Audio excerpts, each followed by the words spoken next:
नासिर और जुनैद पीट के मारा और फिर पुलिस को दिया तो पुलिस ने मना कर दिया कि मैं तो मरने के उसमें, फिर उनको हिसार के जंगल में ले जाके शायद उनको गाड़ी से सही चला दिया था, जिसमें 3 स्टेट में हमने आंदोलन करके मुख्यमंत्री को मजबूर किया कि जाओ जाकर गरीबों को सुनो। मैं बात आपको इसलिए बता रहा हूं कि आपके मन में 100 सवाल हो सकते हैं, मगर मैं आपको गवाही देकर कह सकता हूं कि सोहेल को अगर आपने ताकत दे दी तो कोई गुंडा आपकी तरफ आंख नहीं उठा पाएगा। मेरी बात को याद रखना।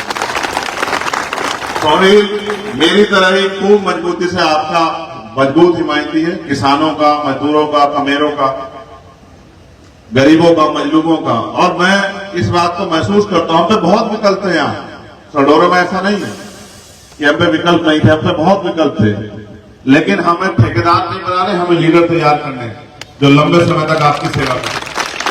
और आप जानते हैं सोहेल ने, भीम आर्मी ने, कमल भाई ने, प्रदीप भाई ने जो काम किया है, तो दलित समाज के घर घर तक उन्होंने ये एहसास कराया, ये प्यार पैदा किया है कि वो सोहेल के साथ खड़े। मैं आपसे अपने इस परिवार से मदद मांगने के लिए आया, जिन लोगों ने बहुत उम्मीदों से मुझे यहां बुला ये प्रोग्राम रखा। आप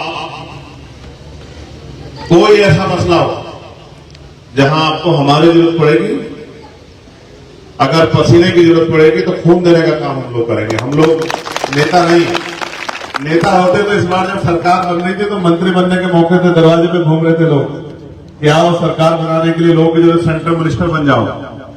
उनके मंत्रालयों को लात मारी, क्योंकि जमीन बेच के कोई काम नहीं करते हम लोग, और जमीन से समझौता नहीं करते। अलग बात है सियासी हालात बहुत दूर के हैं, मैं उस पर चर्चा नहीं करना चाहता, बस इशारे में आपसे कह रहा हूं। एक जो आपके मन में बात होगी उस बात को भी आज स्पष्ट करते हुए कह रहा हूं। मैं जवाब नहीं देना चाहता था, राजनीति में जवाब वो देता है जो डरता है, मैं नहीं डरता हूं। जिंदगी है, मौत एक दिन आएगी, इसकी परवाह नहीं करता हूं। इस देश में बहुत कम ऐसे लोग होंगे जिन्होंने चुनाव से बाद बहुत सारी पार्टियों से अलायंस नहीं की। बहुत सारी ऐसी पार्टियां, चुनावी अलायंस एक अलग विषय है, लेकिन अपने इरादों से, अपने वसूलों से समझौता करना ये अलग विषय है। हम लोग मर तो सकते हैं लेकिन अपने वसूलों से समझौता नहीं कर सकते। राजनीतिक अलायंस इसलिए होते हैं कि एक दूसरे की ताकत बन के अपनी ताकत बनाए। सोचिए अगर आप पे ताकत नहीं होगा, चंद्रशेखर पार्लियामेंट में नहीं होता तो क्या करता बताओ। ये जो लोग आपके हमदर्द बनते, क्या इन्होंने चंद्रशेखर को पार्लियामेंट में रोकने के लिए भी चोटी का जोड़ नहीं लगाया? आपको यही करीब कह रहा हूं, बिजनौर को फोन करके देखो, आपको बताएंगे कि ये लोग जो आपके हमदर्द बन रहे हैं, इन लोगों ने भी चोटी का जोड़ लगाया कि चंद्रशेखर पार्लियामेंट में ना जाए। और आज ये लोग, इनको पीछे खड़ा होना पड़ता है जब किसी पे जुल्म होता है। कल एक बच्चे को पीट के मारा, नहीं मारा फरीदाबाद में, आपसे चरखी दादरी में किसने उठाई सबसे पहले आवाज? आप ईमानदारी से चेक करके देखो, पूरा मीडिया उठा के पूछो किसने उठाई सबसे पहले आवाज। जब किसी गरीब पे जुल्म होता तो हमें दर्द होता, और हम ये मानते कि हमारे भाई पे तकलीफ हुई, और हमने कहा कि सरकार अगर बुलडोजर और ये पशुओं के नाम पर जो हत्या हो रही है, अगर इनको नहीं रोक सकती तो उनको कुर्सी बैठने का अधिकार नहीं। लेकिन आप पे तो मौका आन पड़ा, आप इनको जो कुर्सी पे बैठते हैं, हमारे लोगों को जुल्म करें, इनको उखाड़ फेंको। ऐसा उखाड़ फेंको कि अगले कई योजनाओं तक इनको खबर भी ना। ये तो आपके हाथ में, जनता के हाथ में। क्या मिल रहा है इस देश में आपको? तो ये वोटर समझ के जिस तरह इग्नोर किया। कितने स्कूल बने आपके क्षेत्रों में, आप बताओ? बंद हुए। कितने हॉस्पिटल बने आपके क्षेत्रों में? कितने उद्योग धंधे लगे आपके क्षेत्रों में? कितने रोजगार के साधन है? आप नहीं जानते हो क्या है आपके क्षेत्र में, और क्या दिया है सरकारों ने आपको?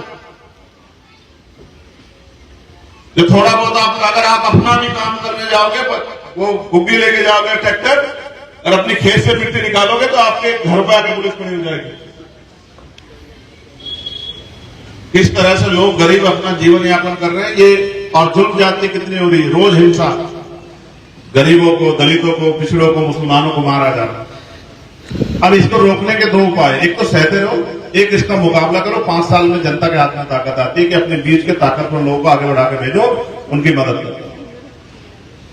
और ये काम अगर आप जिम्मेदारी से करते हो तो फिर आपको 5 साल पछताना नहीं पड़ता। मैं लगातार यही आपके बीच में रह के कोशिश करूंगा कि इस बार आजाद समाज पार्टी की इतनी हैसियत बने हरियाणा में कि सरकार की चाबी उनके हाथ में। फिर आप मुझे बताना कि कौन गुंडा आपके तरफ आंख उठा के देखता है। मैं बहुत जिम्मेदारी से आपसे कह रहा हूं, आप लक्ष्य बना के इस लड़ाई में हमारी मदद करो और हमें काम करने का मौका दो। भीम आर्मी 26-27 स्टेटों में जुल्म के खिलाफ लड़ रही है और आजाद समाज पार्टी भी धीरे धीरे आगे बढ़ रही है। हम लोग राजस्थान लड़े थे और बहुत कम वोटों से चुनाव हारे। वो दर्द मुझे अभी तक है, कहीं 5,000 से, कहीं 7,000 से, कहीं 11,000। मैं सोचता था कि मुझसे पहले कोई इस आंदोलन से जीत के जाए। अगर मुझसे पहले कोई जीत के जाता तो मेरा काम कम हो जाता कि वो पार्लियामेंट असेंबली में आवाज उठाता और मैं सुकून से इस काम को करता। लेकिन मुझे भरोसा है कि सडोरा जो मेरा बिल्कुल घर है, मेरा परिवार है, और जहां से मेरा छोटा भाई सोहेल जो है आपके बीच में मैदान में आएगा, मुझे भरोसा है कि उसकी मेहनत और मेरी मेहनत को आप लोग इस बार जो है कामयाब करने का काम करोगे। और ये जो ताकत आपके पास दी है लोकतंत्र ने बदलाव की, इस बदलाव को आप स्वीकार करके अपने बीच के भाई को आगे बढ़ा के भेजोगे कि वो अगले 5 साल आपकी आवाज बन के आपके लिए खड़ा है। आप लोगों ने यहां मुझे सुना, मैं आपका शुक्रिया अदा करता हूं, क्योंकि कई सारे प्रोग्राम लगे हैं। ऐसा नहीं कि ये पहला और आखिरी प्रोग्राम है। अभी तो आपके बीच में बैठ के किस दिन आगे कोई अगर खाना खिलाएगा तो हम लोगों को खाना भी खाएंगे। अभी तो बहुत सारी बातें बाकी हैं, बहुत सारे ऐसे इश्यू होंगे, बहुत सारे ऐसे विषय होंगे जिन पे आप मुझसे बात करना चाहता हूं। कुछ ऐसे होंगे जिसमें आप कोई सवाल आपके मन में होगा जिसको मुझे आपको जवाब देना है। कुछ ऐसे होंगे जो मेरे मन में मुझे पूछने, और कुछ ऐसी बातें होंगी जो मैं आपसे कहूंगा जिनको आपको मदद करानी है सोहेल को, क्योंकि सोहेल भी किसी धन्ना सेठ का बेटा नहीं। मैं तो अपने यहाँ जब चुनाव लड़ रहा था, मेरे साथी जानते हैं, तो मैं तो अपना निशान लेके जाता था केतली का। जब तक चुनाव अनाउंस नहीं हुआ तो लोगों से आप कहता हूं भाई जो वोट देगा वो नोट भी दे, क्योंकि अगर किसी का सहारा लेके पैसे लेके से लड़ेंगे तो फिर आपके काम नहीं आ पाएंगे। आज अगर पार्लियामेंट में निष्पक्ष हैं और हर जुल्म के खिलाफ बोलने की हिम्मत रखते हैं तो इसलिए क्योंकि टिकाऊ है, बिकाऊ नहीं।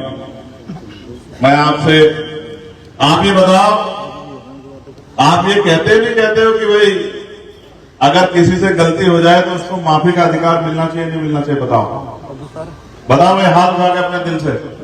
अगर कोई आदमी गलती करके आपसे मान ले कि भाई मुझसे गलती हुई, दोबारा नहीं करूंगा, तो बताओ उसको माफी मिलनी चाहिए, नहीं मिलनी चाहिए? कि भाई मिलनी चाहिए, नहीं मिलनी चाहिए? बस सीधी बात है। मैंने तुम्हें इशारे में बताया कि मैं क्या कहना चाहता। मेरी किसी से लड़ाई नहीं। अगर कोई कहते ना कि कल सुबह का भूला शाम को घर आ जाए तो उसको भूला नहीं कहते। अब बाकी इस बार तो कट्टा हमने पकड़ा हुआ है, घबराओ मत। जिस दिन पहली बार बैठे यही तय हुआ सबसे पहले, और कुछ नहीं। अगर आगे बढ़ना है तो ये तय करो कि भाजपा के खेमे की तरफ आंख उठा के, आंख पलट के नहीं देखो, तब आगे बढ़ेंगे। इसके अलावा कोई रास्ता हम सब कुछ कर सकते हैं, लेकिन सिद्धांतों से समझौता नहीं कर सकते। और सोचिए कि अगर हमारी मेहनत को आप लोगों ने आगे बढ़ा दिया तो अगर सोहेल जैसे 5-7 लोग भी असेंबली में होंगे तो बताओ आपके क्षेत्रों की आवाज उठेगी नहीं उठेगी? बताओ। मुझसे कहते थे लोग कैसे उठाओगे आवाज? हमने कहा देख जाने तो फिर बताएंगे आवाज कैसे उठाते। तो मैं आपका शुक्रिया अदा करता हूं, मैं धन्यवाद करता हूं यामीन कासमी साहब का, अब्दुल सत्तार साहब का, असलम कल्याणपुर भाई का, इरफान सरपंच जी का, बिल्ला गुजर जी का। ये बिल्ला गुजर नाम है। देखो, मैंने गुजर रेजिमेंट की भी मांग की है तुम लोगों के लिए। एक गुजर रेजिमेंट बननी चाहिए। आ जाओ। रफी भाई का, ये क्या नाम है भाई? अच्छा, रफी पर बोलिए। तो मैं आप सबका शुक्रिया अदा करता हूं। बहुत समय है, आपसे बहुत कुछ सीखना है, आपको बहुत कुछ बताना है, लेकिन इस भरोसे के साथ कि जैसे आपने वहां मेरा साथ दिया था, एक मौका मुझे आप यहां सडोरा में भी जरूर दें। फिर मैं आपको दिखाऊंगा कि चंद्रशेखर आजाद क्या करता था। भाई ये तो मुझसे भी कद में लंबा जरा आ रहा था, ये तो मुझसे भी कद में 4 इंच लंबाई होगा, ये मुझसे भी 4 इंच लंबाई है, लेकिन ये इसे आप देख के कह सकते हैं तब ये राजनीति में नहीं था जब भी आपके लिए खड़ा था। और आप जानते हो इस देश में कमजोरों की आवाज बनने की कीमत चुकानी पड़ती नहीं पड़ती? जिन जेल मुकदमों सरकार डराती है उनसे तो हमने वो जेल मुकदमे तो इतने हैं हम पे कि गिनती करते करते जो है अधिकारी की कलम खत्म हो जाती है। मुकदमों से नहीं डरते, जेल से नहीं डरते, बस इस बात से डरते कब तक जुल्म सहते रहेंगे, हमें तय करना है। हमारी आने वाली नस्लों क्या होगा। मैं आया था ना कासिम भाई, तो बच्चे मुझे वो दे रहे थे फूल। कहाँ है वो बच्चे? छोटे छोटे बच्चे थे और छोटी छोटी बच्चियां थी। अपने से ज्यादा इन नन्हे नन्हे फूलों की फिक्र है कि इनका क्या होगा, ये देश किस तरह बढ़ रहा है, किस तरह बढ़ रहा है देश। हमें आने वाली नस्लों को जवाब देना है कि जिस देश के लिए क्रांतिकारियों ने बलिदान दिए थे कि आज ये देश उसी तरफ बढ़ रहा है या किसी और दिशा में बढ़ रहा है। आज ये देश में सामाजिक धार्मिक आजादी है या नहीं है, आज ये देश में आर्थिक आजादी है नहीं, और सरकार का बुलडोजर जाति और धर्म देख के क्यों चलता है। ये जो गरीबों, किसानों, कमजोरों पे जो जुल्म हो रहा है, इसका हिसाब लेने के लिए हम लोग सब काम कर रहे हैं। लेकिन सोचिए, अगर मेरे जैसे लोग नहीं होंगे तो फिर लोग काम करना कैसे सीखेंगे। कुछ लोग तो हमें ही देख के सीखते हैं, हमारे बाद ही बोलते हैं।